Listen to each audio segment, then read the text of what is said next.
let me introduce today's guest. So we are obviously joined by Pete again, but we've got Ryan O'Keefe coming on to have a chat about all things AFL and also passion for cycling. So Ryan is a former professional Australian rules footballer with the Sydney Swans and was part of the Swans 2005 and 2012 premiership winning sides. He is known for his superb fitness and running ability, as well as his strong marking overhead. He is among the very best in the AFL in terms of ground coverage. However, off the field, Ryan discovered a new passion, cycling. So we're looking forward to hearing about Ryan's career on and off the field and I believe mountain biking and all of that fun stuff. So I'm going to hand it over to you, Pete. Thank you, CT. Welcome, Ryan. And you were just telling me you're about to head out on the bike a little bit later this afternoon. No, look, I'm very happy to be here. It's great to have a chat. I love chatting all things sport and especially cycling. It was a massive passion of mine. Even when I was playing, I used to ride to training every day. And in the off season, players would go to Vegas and I'd go over and do a bike trip somewhere. So I've loved cycling. I think it's not just the fitness, but it's the social and the camaraderie and the ability just to get out and be free and get out in the open. So I've loved it. But I ride every day. So it was a bit wet here this morning down in Melbourne and cold. So I thought I'd do a bit of work early and the sun's come out now. I might hit the trails on the mountain bike. Mate, tell me, are you like the rest of us where you wake up and if it's raining, you just roll back over, but if you're out there and it opens up, well, you just keep riding? Yeah. I do have a kicker at home, but I'm very reluctant to use it. I'd rather just get out there. So if it's really wet, instead of the road bike, I might hit the mountain bike. But I'm a bit nuts. I probably do get out in the bad weather a fair bit. So, but that's a good thing about I do both disciplines, both the road and the mountain. That when the trails get a bit wet and muddy, they get pretty fun on the mountain bike. Yeah. But it's definitely try to get it each time I can. Hey mate, you look back now with your sporting career and your pursuit of cycling now. Do you look back and think that if you'd poured yourself into cycling the way you did with footy, that it could have been a career for you? I think so. It's one of those things. I don't know. Maybe, probably. I suppose what I find, and through my journey in professional sport ranks, and not just dealing with footballers, but dealing with a whole range of sports, is it's the mental side that you find the good champions, and not just sport, but in business and life. The mental side, that real drive to achieve a goal, a real purpose. I think that separates rather than the physicality aspects. So. Look, I think if I poured it in, I would have had a go anyway, whether I was good enough or not. I'm not a jockey weight, that's for sure. I'm about 188 centimetres and 80 kilos. So I don't think I would have been able to keep up with those jockeys up the mountains. Maybe one of the sprinters though, mate. Yeah, I like the classics. I think I like the classics. I like it a bit lumpy, a bit hard. When it gets a bit hard, the tough get going. So I like it when it's a bit grueling. Yeah, cool. So you grew up in Melbourne and footy was clearly within the blood. Dad played for Fitzroy. Granddad played for Footscray. So it was always something that you were destined for, I guess, yeah? Yeah, it was. I can't remember when I first, started kicking a ball around. It was just probably in the blood, but just anything. I did play every sport. Like I said, I loved riding my bike as a kid. Played basketball, played a lot of golf.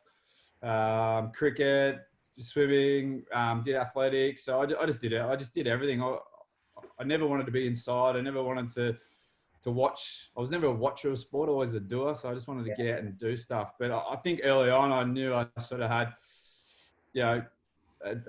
a good shot at probably making it footy. I'd sort of go, hey, I'm not too bad at this. Used to, win a few things here, there. So it was a goal early on, and I worked towards that, and I was lucky enough to get drafted when I was 18 and move up to Sydney. Do you remember growing up as a young bloke, you know, laying in bed at night thinking, I can't wait to move to Sydney and play for the Swans? I didn't care where I went, to be honest. I just wanted to go wherever it was, and it's funny. Like the draft, I think it happened on the Friday night. Got drafted, and then by Sunday I was up in Sydney and moved out of home within the day or Yeah, so. So it was just one of those things. I just said, "Yep, I'm in. I'm great. I've got drafted to a club. See you, mum. See you, dad. I'll see you at Christmas." yeah. So I just wanted to go. It didn't really bother me. And that was 1999, is that right? Yeah, that's correct. Yeah. And leading into the draft, how confident are you that you're going to get picked up by one of the teams? Is it something that you went in going, yep, it's just who and where? Not really. It was pretty tough. Like, it's sort of funny with the AFL, the way the recruiters, the pattern of players they've drafted. At one stage when I was sort of going through, they were looking for that real athletic type, that tall, 190 plus centimeters that can run, this real athlete that couldn't play footy. They thought they could mold these athletes into footballers. So I was more a footballer that could be an athlete, the other way around a bit. So no, and you just don't know. A lot of them sell a lot of false hope, to be honest, which is a bit of a shame.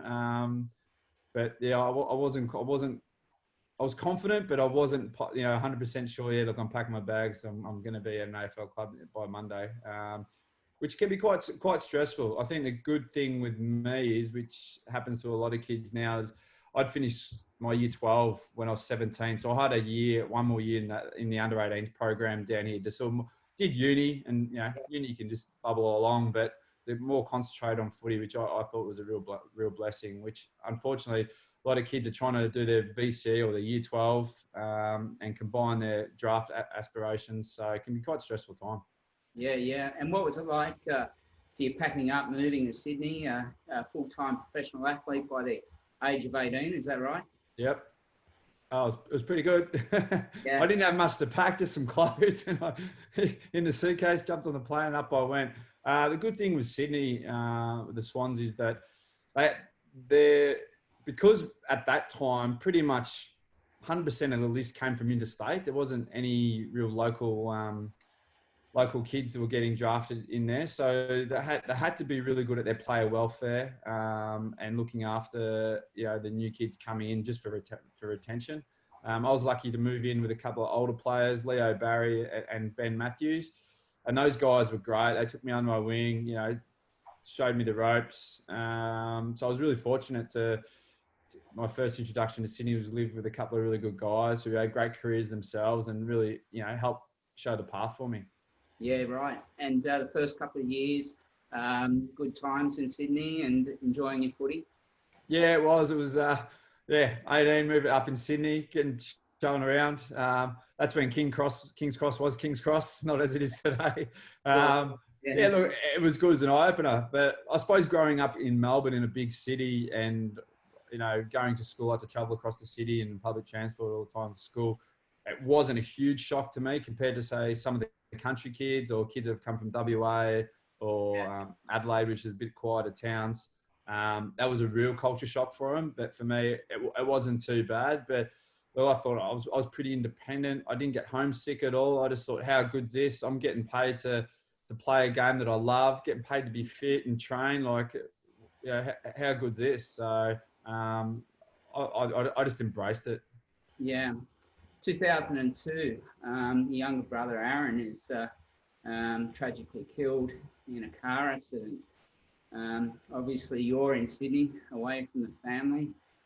How did that play out, and how did the loss of your brother shape you through the 2002 and beyond? Yeah, look, I still remember that phone call that I got called in the middle of the night regarding that. You feel pretty helpless when I was 1,000 kilometers away. Obviously jumped on the plane, got back straight that next morning. But it was really tough. It was probably a point there that I thought I probably need to get back to Melbourne here. I had another younger brother and sister, which were a fair bit younger. Family just sort of need me there as a support. And thought, well, is footy really that important? Do I really want to, pursue it where I was, or if at all? But in saying that, I just said, hey, what would he want me to do? And I think, you know, it's unfortunate that it happened, and I'd take it. I'd love to take it back, but Yeah. I think it did was that point where it goes, hey, I'm going to really make the most of this. You know, I'm gonna make him proud. Have no regrets. Just give live every day as it's your last, because you just never know what's around the corner. And I think it really shaped me for the positive. Yeah. Made me really mature up very quickly, and I think from that point on, that's when my career did take off. Yeah. Mate, and we'll get to what you're doing now with coaching and so forth, where you're the leader of young men and women bursting in and pursuing their sporting career. What was it that the way the Swans supported you? And was Paul Roos the coach at that time? At that time, no, Rodney Eade was still the coach. He only had about half a season left before he got sacked. But Paul was around. And pretty much after it all came down, so that first half of that season, I didn't play. I just sort of had to get everything sort of sorted, and then Rodney obviously got moved on, and Paul took over halfway through that year, and then he just gave me the confidence. He said, "Look, you're good enough. You know, you just go and play." And I think that was the best thing about Paul Roos. He got the best out of people.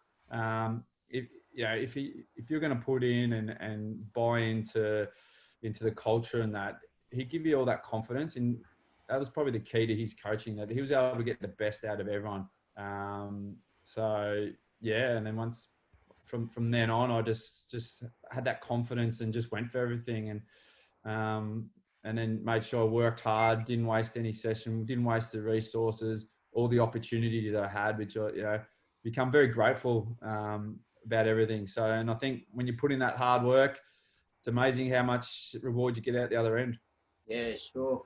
And that hard work translates pretty quickly, and not just yours, but the team to win the first flag in 2005. Yeah, yeah, and well, we were really lucky that we just had a great bunch of players, coaches, staff. The whole club at that time were all in sync, and I think that's with any organisation. If everyone's all heading in the same direction and working hard and pushing the same way, it's amazing what you can achieve. And yeah, it was the first premiership for Sydney when it moved as the Sydney Swans since it moved from South Melbourne. But in 72 years, it was the drought for South Melbourne Sydney Swans, which was huge. And when you achieve something like that, it's just so special when you do it with a good bunch of people, not just players, but coach and staff, that you go all the way through. It's just so much more satisfying. And the best thing too was the amount of supporters that had been supporting the club their whole life, hadn't seen anything, and they just thanked us so much. They thought in their lifetime they weren't going to, see something like this, which made you be quite humble. Yeah. Well, I think we've got one of our riders, Ryan, who I think he was around 76 years ago, and he's still a rusted on devoted supporter of the Swannies, and he's been riding with us, and his name's Willie Molden. He's actually raised $107,000 for us as part of this this ride. That's awesome. Devoted Swannies supporter. What was the, and I guess, being your first, early placement into footy, the premiership, and you only know what you're exposed to, but what was the culture like of that team in the early 2000s when you win the premiership? Yeah, it was like a brotherhood, like to be honest, and people say like this mysterious sort of culture it was, but I said all of us had pretty much came in from different areas, so we pretty much lived together all the time. Like we'd train together, then after training we'd go out for dinner. We just did everything together. We had each other's back, but more importantly, we trusted each other, and we're able to have those, open, honest conversations that, if someone was sort of straying, from the herd, that we'd be able to have that conversation and bring them back. And if people didn't, then we were happy to move them on. But I think every time we walked out, because we knew we worked hard together and all the preparation, and when we crossed that line for game day, we knew that each one that was stepping over the line, we had absolute trust in him. And I think that's the key. When you trust your teammate, he's going to play his role.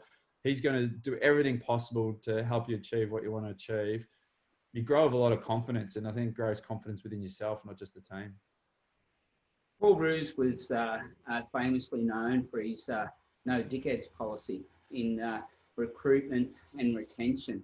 And, I think it's what you're talking about now, but there's plenty of, teams, be it in sport, be it in NRL, any sport, and in business, where there's always a decision around the value of retaining a high performer who's contributing, whether it be sales, whether it be tries, whether it be goals, whatever, but their impact on the culture, you pay a price for that. Obviously, you lived through a decade or so of something where the culture, and you demonstrated through results, was more important than just hanging on to those that didn't fit, yeah? Yeah, that's right. I think I'm a big believer of character over talent. Even when I'm looking at teams and recruiting myself, is that if you do bring in that superstar and you're paying big money, but they don't fit into it just throws the whole thing out of balance, and it doesn't work. Like, there's not too many. If you look across any sporting team, across the world, when they pay big money for some superstar just to bring in, it doesn't automatically mean results and winning. And sometimes what it does to bring that person in, you get rid of a lot of good people, a lot of role players, a lot of people that behind the scenes do so much work that don't get the gratification that they should be given. So I think that was the thing about our team. It was just very well balanced.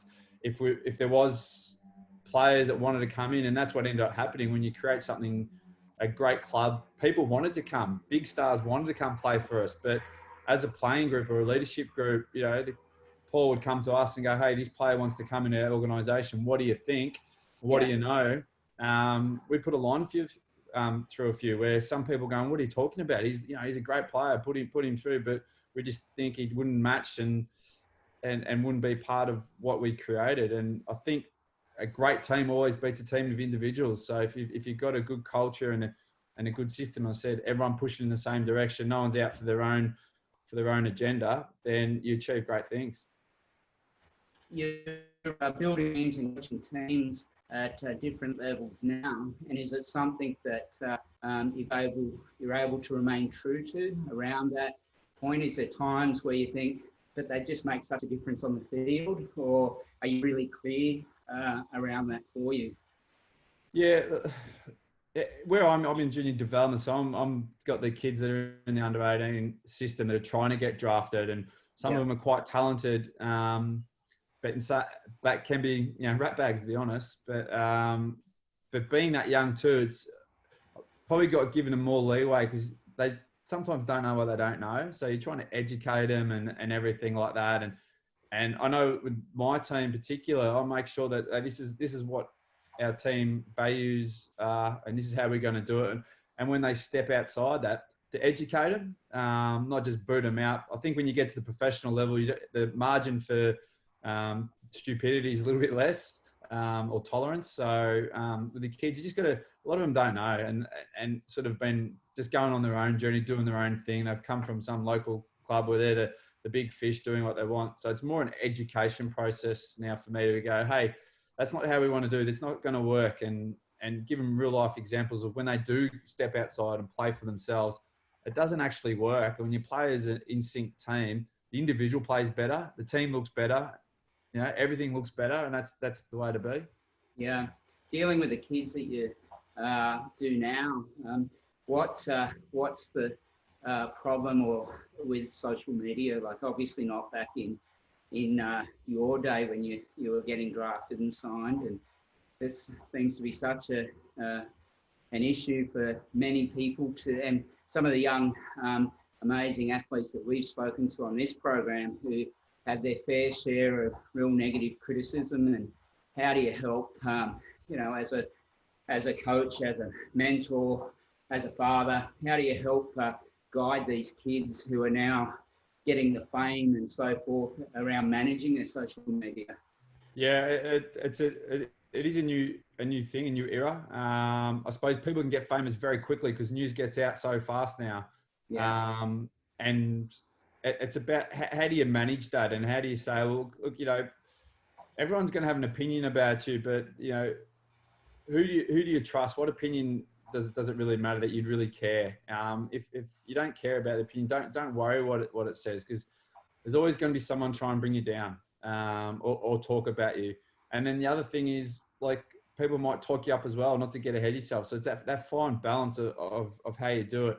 But in saying that, it's the new language now, and if you're not involved in that, you get left behind. So it's a real. I think we're all still trying to navigate our way through what's best and how it works. In terms of some coaching stuff, we use it as a coaching tool. Sometimes we send a lot of our stuff through like a WhatsApp or a Facebook and everything like that, because that's how it is. What we find too is because there's so much information, so much stuff, so much junk yeah, people, especially young people, are putting in by looking at their devices, that you can't give them too much information, because the hard drive's full because it's full of yeah, rubbish. If you yeah. give them too much, it's just spilling out the ears. So yeah, it's an interesting dynamic, and some do it better than others. So I think we're all still learning in that space.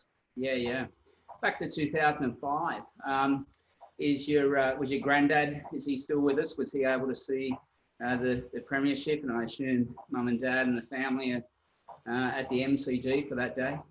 Yeah, everyone. Yeah, grandfather's still here. He's still kicking along. He's a tough old bugger. He won't go. Yeah. Like talking about, I moved when I was 18. He moved from up near Woomalang up the country when he was 14 so 18's. I was old compared to what he had to do. So no, Yeah. he's a tough bugger. The family, they were just so proud. It was great to be able to share those moments. With my family, and then in 2012 when we won again, I had my kids were there, so that was even special. Even that lead up to the grand final parade, I had the kids in the car with me, and they just enjoyed the whole week. So I found that one really special to be able to share those special moments with my family.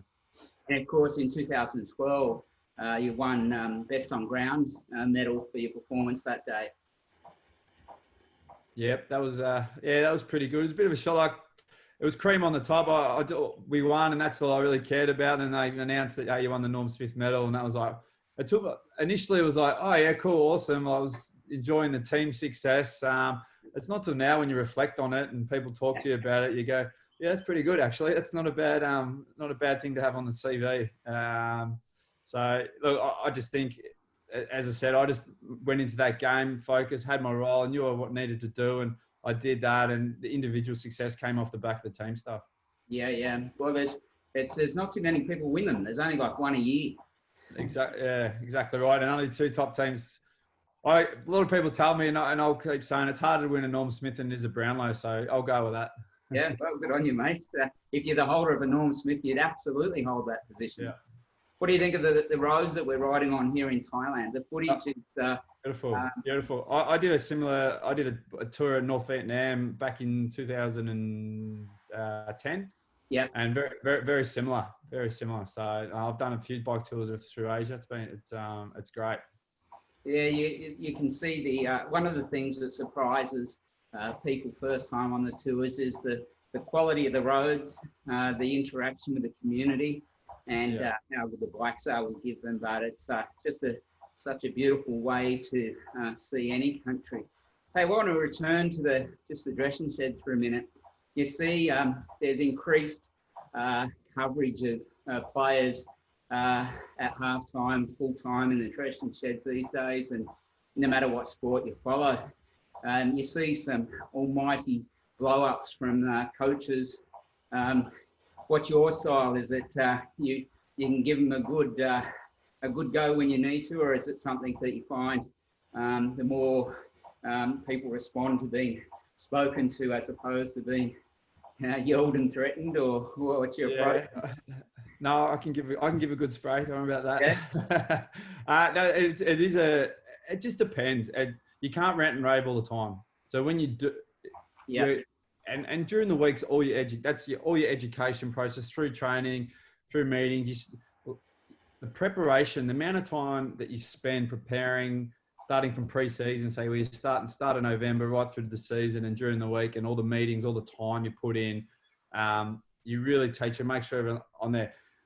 What frustrates you as a coach is effort. And that's what I get upset about. Whether it's a skill error or something like that, it doesn't bother me. It doesn't faze me at all. But it's when they're not putting in the effort or their attitude's poor, that's when you got to give them a poke. And I said, if you don't do it all the time and you generally prepare well and talk to them as, civil as possible, educating them all the time, the odd time you do give them a spray, it actually has a bit of impact. And I find, like, everyone goes, oh, these young kids now, generation, you can't tell. I think it's the opposite. The group I've got, the odd time when I've had to give them a spray, I'll really just, talk to them and give them an ultimatum. They've responded really, really well. So I think they've got a little bit more resilience and a little bit more go in them than a lot of people give them credit for. I just think everyone's too afraid to deal with them how sometimes they need to be dealt in that certain situation. Yeah, yeah. And you talk about the desire as a coach. You just want effort and commitment from your players. And I don't think it matters what group of people you're leading, whether it's, in business or on any sporting field. It's kind of what we all want from people we work with is a real commitment and effort. And if people are doing that, that's kind of all you can ask for, yeah? Oh, definitely. Like, I find if anyone's got effort, a good attitude, some good work ethic, and willing just to have a go, the skill set you can improve and teach, because they'll find a way to get better at that. If they're deficient in an area, if they've got those other three things, they'll find a way to get better in the skill. You find, a lot of highly skillful, talented people don't have those work ethic, good attitude. They get away for a certain time. It's not sustainable. So, as I said, that character over talent is something that I really value. Yeah, yeah. In between the premierships, 2005, 2012, there's a period in 2008 when you're looking to head back to Melbourne. Was it just a case of return to family? What was the desire to head back to Melbourne? Yeah, I was probably getting a little bit stale. Sort of my role, my position at the club, everything like that. Contract was up to negotiation. And to be honest, the contract they offered was, I thought a bit disrespectful, to be honest, for what I've given the club. And I just said, oh, look, come on, look, I need to change a few things. I want to change up, I want fresh, I want to change roles. And I think my contract deserves a bit more security and better than this. And they said, oh, we can't at the moment, da, da, da. I said, all right, I'll explore. And like anything, said, all right, I'll explore my options and we'll go from there. So that's what happened. Back then it was the old trade system. So both clubs had to agree on a certain deal, and trades never got done because no club wants to give up, feels like they've got the better deal or the worst deal. It was near impossible. And from that decision, from that year, that's when free agency came in over my case, because players that wanted to move for certain reasons the clubs just had all the cards and could hold players for ransom. So, but in saying that, the deal couldn't get done between Sydney and the other clubs. And the only thing, because I was out of contract, was I could just go in the draft. Yeah. Sydney could get nothing for me. So basically, as soon as I reckon the trade period finished at 4:00 on a Friday, at 4:01, I got a phone call from the head of footy at Sydney, and they said, "All right, what do you want?" Yeah. I said, "Yeah, I want this. Why can you do this bloody 3 weeks ago?" So anyway, it's all negotiation, isn't it? Like in business, like anything, you got to hold firm, and if you know you're right, you just got to play your cards when you want them. Yeah, yeah. And you end up retiring in 2014, finish up as a one clubman. That's pretty special, yeah? Yeah, look, it is, and I think it's going to be rarer and rarer in sport. Yeah. As I said, I think the free agency, what people have got to realise too, like as a professional and elite sportsman, your window is very, very small. Yeah. And you do need to make the most out of it and make sure you're looking after your family. Like, we have mortgages, we have kids, we have school fees, we have bills.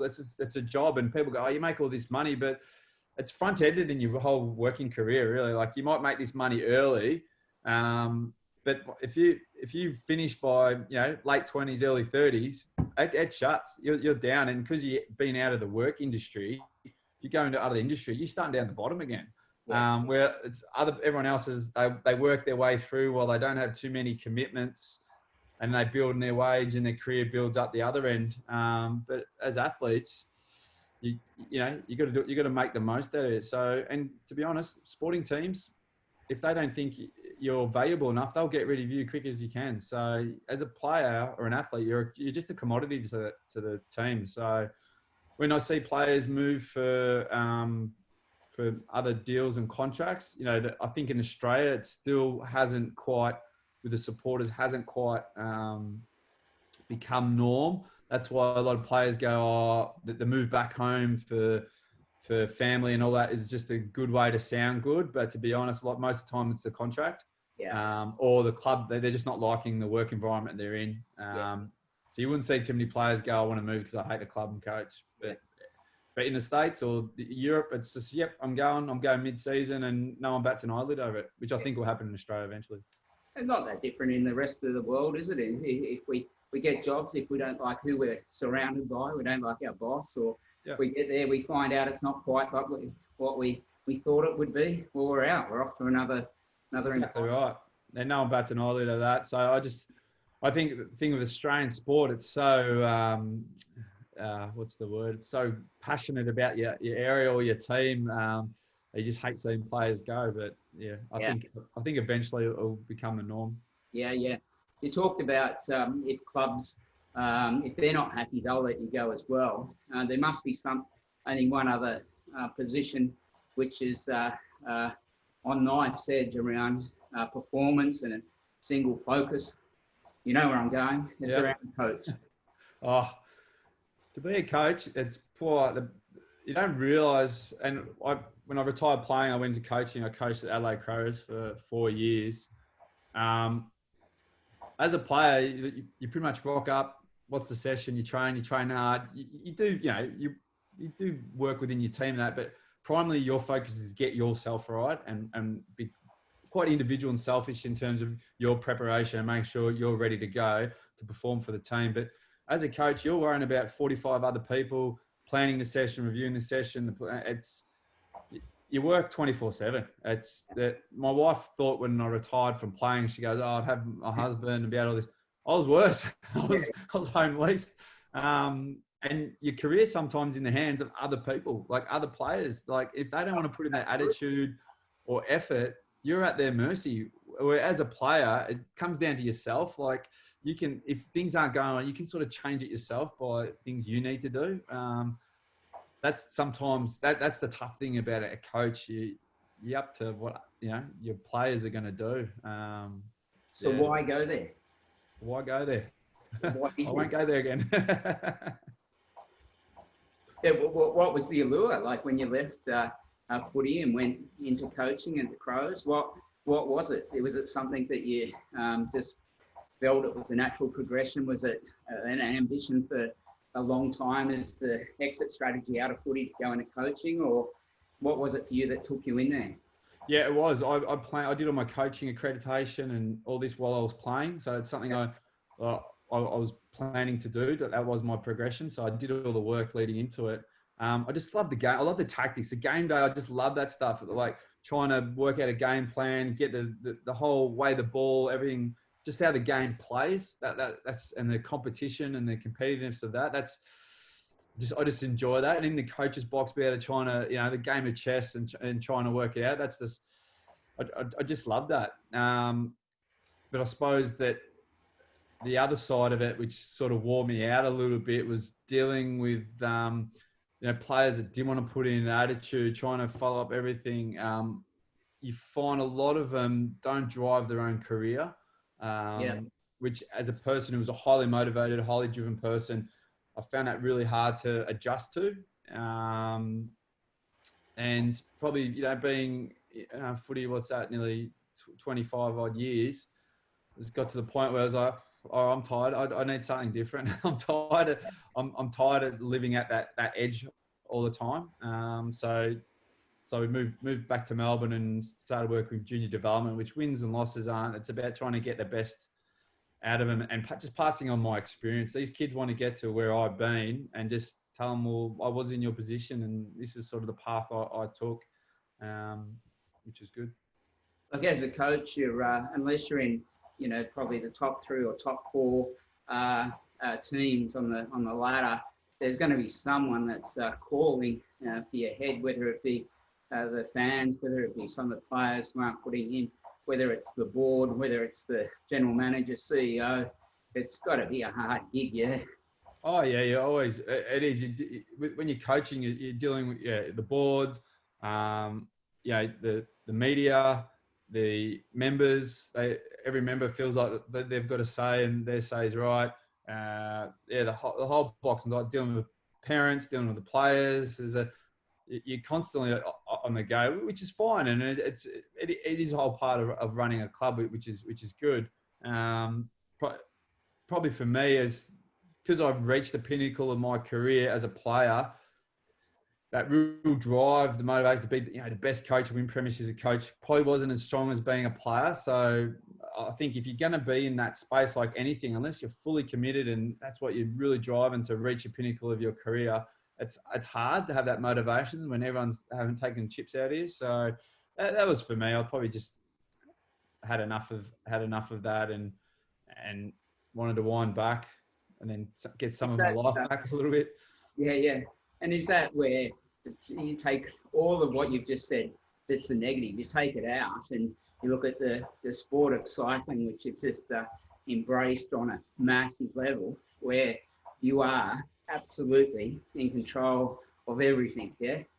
Yeah, and look, I've always been a fitness fanatic, train, but what I do is because I want to do it. No one's telling me to do it. Yeah. Like this morning, if I don't go out and ride, I'm not going to feel guilty. It's like, oh, well, no big deal. That passion and love and like just cycling for me was I could go do it on my own, or I could do it with a group of people, and I just love pushing myself. I love exploring. It's the best way to explore a new town, new city, new country. Just get on your bike and you just go and I just get out and explore. Like I've covered a fair bit of Australia and a few countries, so it's a lot of people. When I was just up, my wife's family's up in Coffs Harbour, and I spent 6 weeks up there during this whole lockdown period. And I get on my bike and I just ride everywhere. And like my brother-in-laws who've lived there the whole life, they go, you know this place better than we do now because you've been up every road and every mountain and everything like that. So it's a great way just to see the world and just get outside. So yeah, no, I absolutely love it. There's nothing like the rides that we do in Thailand. I've been 30 of these rides, and there is not one day where I'm sick of riding through that same location. There's days where I get up and I go, I don't want to be on the bike. I've got the shits. I'm sore. I'm tired. Yeah. I've lost the motive. You just keep riding and it comes back. Yeah. But I never get sick of the communities and places and chats that you can have as you ride along. It's a pretty special sport, isn't it? Oh yeah, it's great. It's just one of the things, just love and it's the amount of people you can mix with and ride with, and from a whole range and whole walks of life. It's fantastic. If you want to have a super competitive, you can race with all the the young gun, the NRS guys. That's fine, do that. But then if I just want to have a cruisy, I can go have a roll with my dad or my kids. So. It's the spectrum of, you can pick what you want when you want. There's no limitations, so it's great. I love with our rides, they're what we call inclusive rides. So there's certainly, on average it's 100 Ks a day, which for you is something you're doing before breakfast and your latte. But what it does is it just opens this up to people who have not come from a sporting background, people who middle age and beyond, finding time and creating the opportunity to do something that feeds their soul. And cycling can be with a group. It strips down all the barriers. We're talking this morning with this guy named by Bernie Shakeshaft. He started this amazing organisation in Armidale in New South Wales called Backtrack.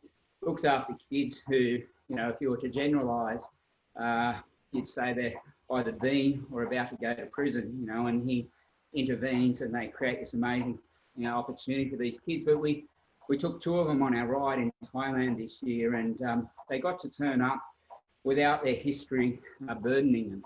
Got to walk down in Leica in the morning and ride with, with CEOs, with lawyers and so forth. And once you're on that bike, what you do, it doesn't matter the history that you bring. It's where you're going, the road ahead together. No, exactly right. It's such a good thing. As said, come across so many different people, different walks of life, and then it's addictive. I think once you get that bug, you've got it, and you can ride right through, to however old you are. I plan, pedaling until I fall over, really. But yeah, it's thing that it's such a good thing, and it's great to see that, governments and councils now are seeing the value of it and starting to build in some more infrastructure. I know in Melbourne they're planning on putting 40 kilometres worth of dedicated bike lanes for people to commute. And during this, I suppose this whole lockdown period, the amount of people have got out and bought bikes and go, hey, this is pretty cool. We can do this. So I think it helps with the environment, takes less cars off the road. It's great for fitness. It's great for mental clarity. It's a win-win in my book. So we're about to wrap up, Ryan, but Levi, your eldest son, must be around 10 or so, is he? Yep, yeah, he's nearly 11, yeah. Yeah, so he comes to you in 2 years' time and he says, Dad, I've got this opportunity. I can play footy and follow your steps, or there's an opportunity to pursue cycling in Europe. I can only do one. What's your advice to him? I basically, and I've said to him all along, he can do whatever he wants. What he's passionate about, doesn't matter. If he wants to play soccer, basketball, which he plays all sports as well. I want him to play everything. He can do what he wants. If he wants to go cycling in Europe, I might have to go over and be his manager. Maybe that. That's the story. That's the advice from Dad, is it? Yeah. Take the cycling. Mate, final question. Do you reckon Princess Mary lays awake at night thinking you're the one that got away? Oh, of course. Every night, I reckon she's stuck in her castle thinking, if only I could live here in Melbourne. Good on you, mate. It's been great to share the story with you and hear about all you went through. And, living in Sydney at Swans is such a respected and professional, not just sporting team, but a business entity. And it comes down to the players such as yourself and the whole community and environment and the supporters that go along when we're allowed. And it's been great to hear your stories today, and I hope you enjoy your time on the bike for a long time, and perhaps one day we can bring you across and have a ride in Thailand together. Definitely, that sounds good. I'll be definitely up for a ride in Thailand. If there's a ride anywhere, I'm up for it. So thanks for having me, and good luck, everyone. And hopefully see you soon. Good on you, mate. Over to you, CT. Thanks, Pete. Thank you, Ryan. What a great chat. So grateful that you joined us today. And I know that those on the call would have loved that chat also. So thank you again from all of us at Hands for joining us. No worries. So just to wrap things up, team, so that's another 25 kilometres done. Don't forget to log on and log your Ks with my virtual mission. Keep those kilometres ticking over. I am pretty certain we'll get to 100,000 by the end of next week, which will be pretty exciting indeed. If you want to catch up on any of the interviews, we've had some amazing interviews over the last couple of weeks or 3 weeks. So you can catch those up on the YouTube channel. So just jump on there and we're loading those up sort of within 24 hours of the interview taking place. So make sure you check those out if you've missed a few. Tomorrow, we're going to be joined by another legend, Kurt Burnley. So Kurt is an Australian wheelchair racer and he's won gold medals at the Paralympics and he's done the Kokoda track as well. I think, Pete, you're interviewing Kurt? No, we've got a special... that's right, we do. Interviewee who's interviewing Kurt. Absolutely. So we've got Alison Fleming, who is one of our... she's sitting on our board at the moment, so she's going to come on and interview Kurt tomorrow. So Stu, make sure you log in tomorrow at 12 for that one. Al will be pleased. All right, well, that's all from us for today, team. Enjoy the rest of your Tuesday, and we will see you tomorrow. Body cup.